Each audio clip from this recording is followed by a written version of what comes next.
Hey guys, welcome back to the next video. If you're new to the channel, welcome. This is Rich for WELSHYTECH, and today we have the Peerless Vision 360 from Thermalright. Is it worth it? Let's find out. Okay, so this is the Peerless Vision. Now, this has loads of RGB. This has the infinity mirrors on the fans. Now, something that's interesting about this particular one is look at this connector. Now, that is actually their new connector fans. These ones I've actually got down by there. I was planning to do a review, but things got in the way. These are very similar to what Lee and Lee do. And all it is like this, and it slides into place. Look how easy that is. So, we get to what comes in the box now. Obviously, this is just me showing you what comes in. Obviously, that is the Type-C connector that goes to a USB header, and then of course then you do get all the accessories, which includes all the backplates, the thermal paste and so forth, everything that you need to install it. When we get to the specs of this particular one, what we will start off with first of all is water block dimensions, because believe it or not, the pump is actually there this time. It's not in the rad like it normally is with the other Vision series, it's actually here. So yeah. Right, so the water block dimensions are 81 by 79 by 67.6 millimeters. Now, the pump speed of this one is 3000 RPM, and the pump connector, which is by here, is a 4-pin connector, which is fantastic. Now, when we get onto the screen, this screen by here is a 3.95 inch IPS LCD, and the resolution of this is a 480 by 480 resolution, which is not bad considering the price range. Now, when we come to what actually this supports when it comes to like sockets, it does support AM4, AM5, LGA 1851, 1700, 11.5x, 1200, 2111, 2011, square, and 2066. So when it comes to the overall dimensions, that's more the radiator. It is 397 by 120 by 27, which is a basic standard radiator. Now, the fans, which are here, these are the TL M12Q fans. Now, these are actually a little bit odd. They're 124 by 120 by 25 millimeters. It's because they are a tad thicker than your standard ARGB fans. These run at 2000 RPM. The CFM of airflow is a 68.9 CFM with a static pressure of 2.21 millimeter H2O with a noise decibel of 28.2 decibels. The pin connector, which is by here, it is a 4-pin as well as an ARGB, and the fan bearing is an FDB bearing with a 5-volt addressable ARGB connector. So, let's get this installed and see how good this performs, shall we? Okay, so if you've seen actually an installation guide before from me, then you'll probably know where this starts, especially with Thermalright. You start with 4 of these, you put these here, that's 4 of them on each of them. That's actually finished. Now, what you do is you grab the arms specifically for AM5, which are these ones. Now, we will say AM4s because AM4 and AM5 are actually backwards compatible. So, you'll have screws by here. Now, the way they go on is like this, okay? So, a little trick here, or a little tip from me. What you want to do is, if it's your first time actually doing this, now, doing your first installation, it's a bit of a daunting thing, but put 2 screws on each end, put it down like this, screw them in one side, just there, right, that's done now, right, move on to the next one. Okay, so now they are finger tight. Now what I want to do is grab a screwdriver, screw these down until they basically bottom out, which will be, you will feel it bottom out because they will just stop spinning. And you don't have to go too tight because otherwise you will damage them, but if you keep going like this now, basically until it stops.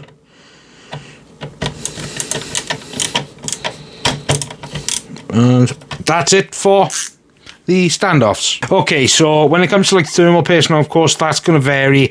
Obviously, this is just for me demonstrating how you install it, so the amount isn't really that important because I'm actually going to be taking this off afterwards. So what you're going to do is grab the block like this. Now you'll have 2 points here, and what you're going to do is move that cable out the way, get one to catch first, and then what you're going to do is get the other one like that. Now grab grab a screwdriver, screw one side down, and you will know when it's starting to catch because you will feel it. Now this one you might have to put a bit of force on, but then what you do is continue to screw down until it fully bottoms out, which it won't move, it will just stop completely. So let's get to the connection part now, where I show you how you connect up the screen as well as the ARGB, but we'll start off with the ARGB first. Okay, so this port by here, that header is an ARGB header. So if I zoom in a bit more, you might see it better. That is the ARGB header. So when it comes to these fans, because these are actually all connected up to one PWM and one ARGB header, so what you want to do is grab the ARGB header or the connector, see where there's 3 pins. Now you want to put this where the pins are. Try not to damage them because they are very fragile. All you do is you place them down like this. They will catch, and then that is how you install it. Okay, so what you're looking at here is 2 sets of PWM headers. Now one is going to be for the pump, which is the connector that's already connected to it by here. That is for the pump, so you just plug that into the pump header, which obviously is going to depend on your motherboard because most motherboards have them in different orientations. They could be over here, they could be over there, for instance, but that's the essential part of it. Now, what you want to do is take the fan connector that I just showed you, especially the PWM part, which is by here. That's the connector, by there. Right, what you want to do is take this connector and put it in this slot by here, which is normally around this area anyway, so it should be easy to do. And they will only go in one way. It won't go in any other way, so do not try to damage the port. Okay, so this connector by here is a USB header, or USB 2 header actually. This one by here is for the bottom of your motherboard. Now, if it would zoom, there we go, that's more focused.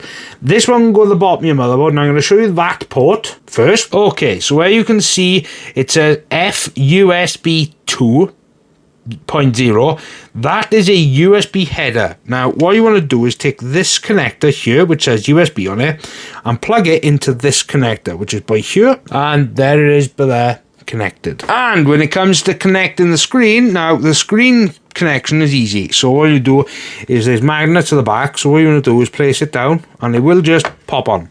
Okay, but this is the end of that cable that goes to the USB header at the bottom of the motherboard. So what you want to do, there's a slot here, you want to plug it in like this, you'll hear it click in, and that's it for the installation. This is the Peerless Vision. This is the fan to 50%.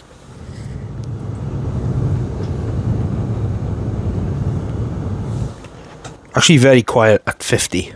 Same thing, but 100.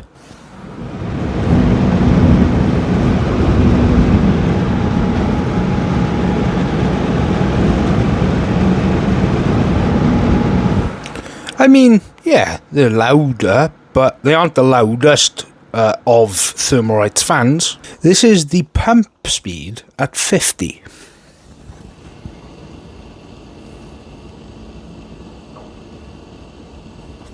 Very quiet at 50. Now, same thing, but this is at 100.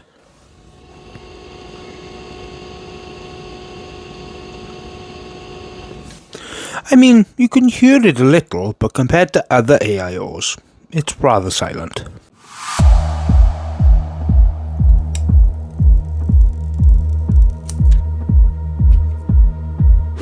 Release yourself to the unknown.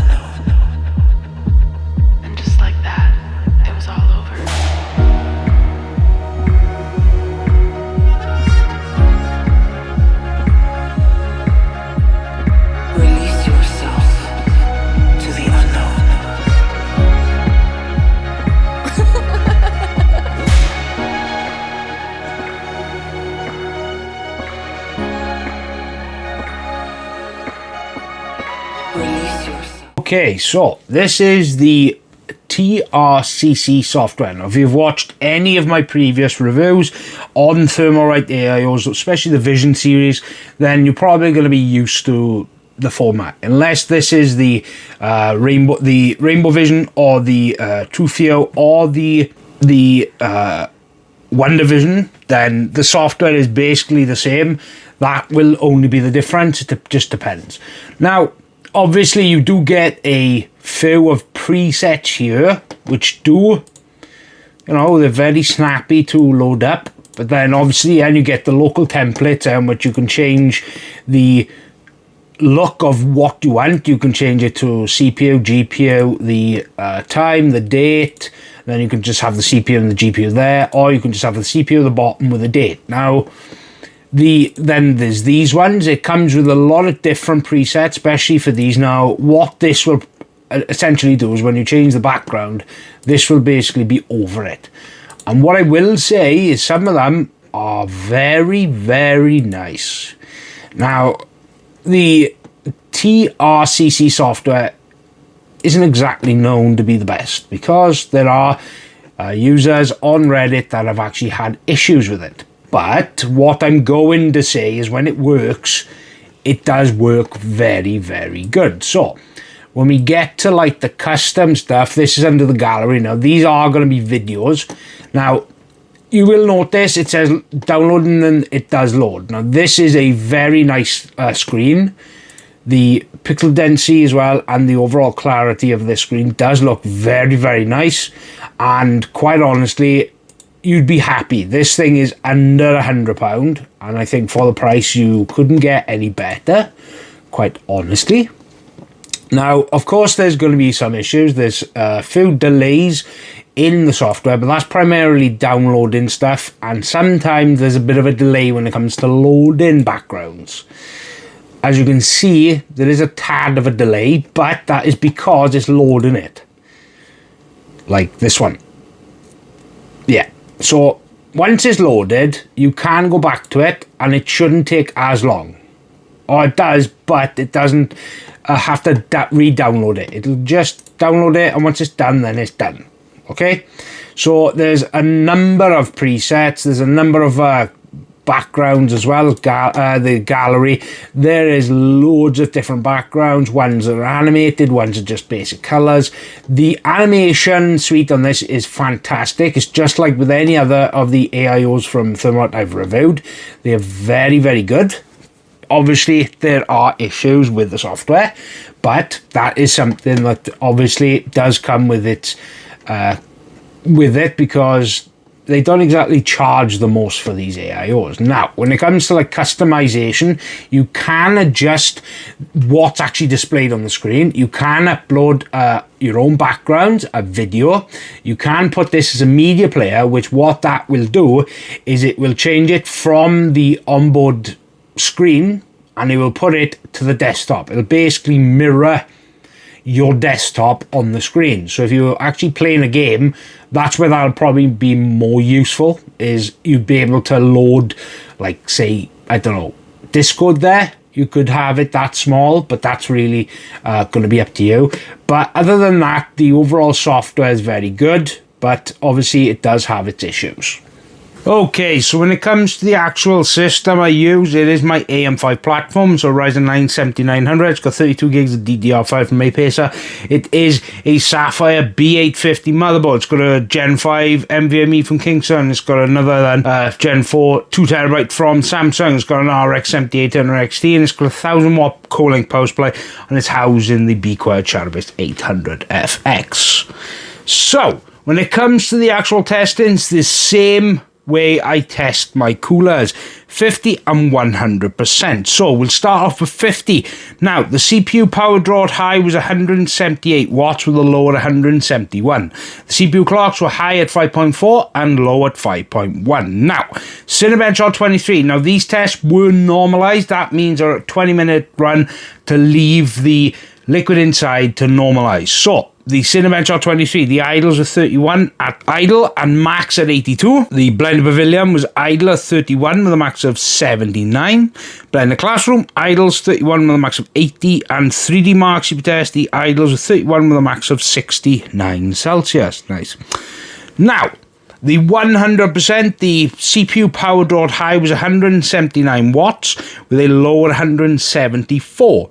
The CPU clocks were exactly the same at 5.4 at high and 5.1 at low. The 100% for Cinebench R23, the idles were 33 Celsius with a max of 80. Blender Pavilion was idle at 33 with a max of 78. Blender Classroom, idle 33 with a max of 76, and 3D Mark CPU Test idles 33 with a max of 66 Celsius. So what I'm going to do by here is put up a graph. I'm going to show this, how this performs against the other AIOs I've had from Thermalright. What I will do at the bottom of this graph though is I will put a percentage to show you what kind of thermal percentage you're getting from each cooler, because some do have higher RPM fans, but it does show how good this one is compared to the rest, because this is one of the top out of the AIOs I have reviewed from Thermalright. And at the price of below £90 on Amazon, it's actually a great deal. Now, what you'll probably see is the differences, obviously, between other AIOs. I will include the Deepcool Mystique in this one, as well as the rest of the AIOs from Thermalright. So make sure you continue to watch. Okay, so we'll start off what I actually like. Now, when it comes to, if you are a fan of the channel now, you'll probably understand that, or heard me say in the past, I do like the infinity mirror effect. So that's one thing I will say that looks absolutely stunning, especially when it's RGB lit. It looks fantastic. Now, I also like the fact that they've gone down this route where, like Lee did with their own connectors, where 3 fans connect up to 1, and then obviously you've got this little connector over here, which is very simple to take off. It's very simple, and it's very similar to what Lee started with their uni fans. Just a simple connector. You can actually buy this connector separately on Amazon. It is about, considering what Lee charge, it's actually not bad. Now, probably the best thing about it is you could buy another pack, which will probably come with this as well, because I have got another pack, but I didn't end up reviewing it because of things have happened, obviously more brands and such, so the time is just not there. But this is fantastic because you can have multiple fans, and then obviously you're not daisy chaining them all together. You're just connecting them up to an ARGB header, an ARGB hub, or you can just put these separately on an ARGB header on your motherboard. At least then they'll be seamlessly synced up. And the connection is very simple. You just go like this and like that and push up. Very, very simple. And I like the fact that it comes with basically a 4-inch screen. Now, the screen looks nice. Obviously, the price is going to be dependent on that, because their higher ends are OLED, but this one in particular does look really nice. I will say that for them. I like the overall seamless design, the overall connections and stuff. It's very, very good. The pump isn't very noisy. The fans, yes, they are a little bit, but they're not the noisiest fans I've ever heard. And I think for the price, which is £87.90 on Amazon, yes, that's very specific, because I've actually got it up there on the screen. So it is a bargain, considering what you actually get. You get a screen, you get the infinity, you get the ARGB. You don't get the loudest fans, but the performance is definitely there. The pump is in the ideal location instead of being up here in the radiator. So that are the good things. The only thing I could really say is perhaps the software. Some people do say they have issues. I have had issues personally. So that's really going to be dependent on you so much. It all depends, really. There's so many different ones. I've seen them on Reddit and stuff saying that they've had issues and stuff. I've had some issues, not so many issues to the point where I thought, oh, good, but obviously there is an issue there. But I think for the £87.90, it's definitely a worth it for buying. If you're looking to buy one, I will leave links down below, because I'm really, really happy with how this one particularly turned out. Now, if you are a fan of the channel and you are looking forward to more content, because make sure you subscribe to the channel. And as always, big thank you to Thermalright. And as always, I hope you guys have a fantastic weekend and week ahead of you. This is Rich from WELSHYTECH. Goodbye.